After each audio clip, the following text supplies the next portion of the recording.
Now to more from my exclusive interview with Vice President Kamala Harris.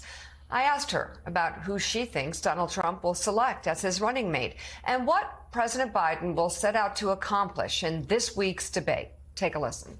In the next couple of weeks is going to be the choice, Donald Trump's choice for vice presidential running mate. Who do you think it's going to be? Because this is the person you'll face off against in a debate, I guess. Oh, yes, definitely. I don't know who he's going to pick up. I try to spend not too much time thinking about how he thinks. Yeah. But listen, I think it's clear there's a litmus test. And he is going to pick someone who will be more loyal to him than to their country. Mm-hmm. I think we saw what happened in terms of January 6th, and he is certainly not going to pick another Mike Pence, who stands to defend and support the Constitution and is more likely to bring in someone who's going to be a rubber stamp. And the bottom line is that you look at the reported shortlist, and it is clear that the top contenders on that shortlist either support a national abortion ban or have signed off on a Trump abortion ban in their state. So I think the contrast is going to be pretty clear, whoever he chooses. The debate is in a couple of days. Some Democrats are feeling this could be make or break for Joe Biden. What should he do in the debate, do you think? Joe Biden and this debate will make clear the contrast. You know, of the many issues in our country and our world that are complex and nuanced, November of 2024 is binary.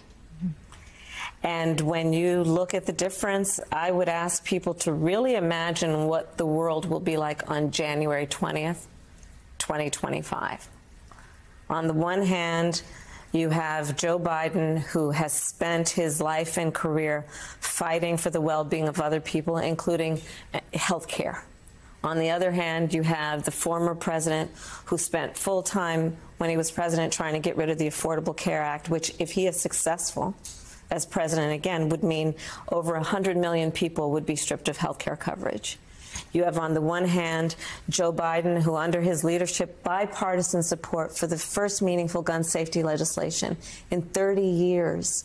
And on the other hand, the former president, who, when speaking of survivors of horrendous gun violence, says, get over it, and will proudly talk about how, to the NRA, about how he did nothing on the issue.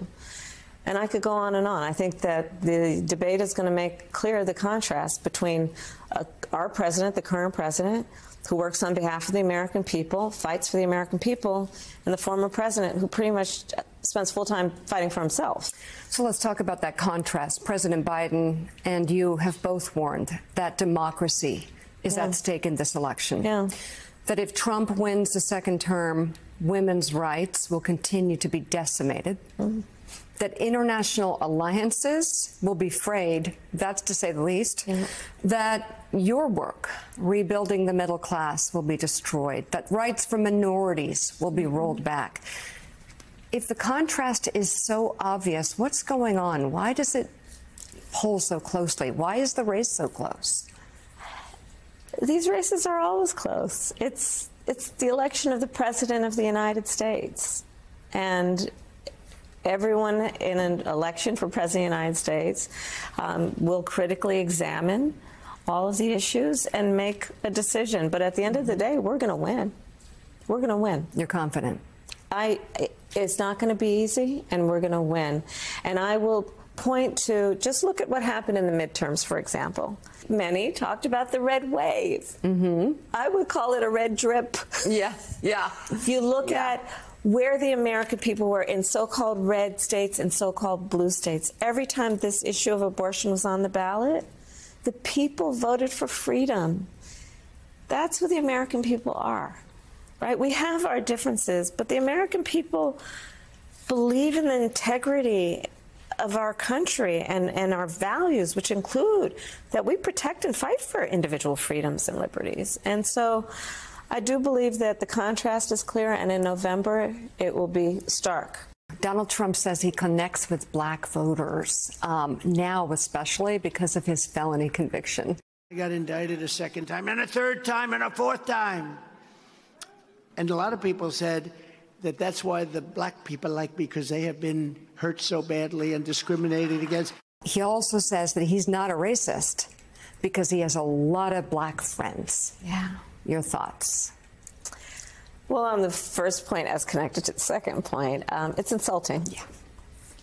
It's insulting for a number of reasons, including he has reduced a whole population of people down to a sum total of what is in his mind who they are. And he's wrong. And he's wrong. Hey there, MSNBC fans. I'm Luke Russert, and be sure to join me, Rachel Maddow, Jen Psaki, Lawrence O'Donnell, Steve Kornacki, Joy Reid, and many more September 7th in Brooklyn, MSNBC Live Democracy 2024. Click on the link for ticket information. We will see you there.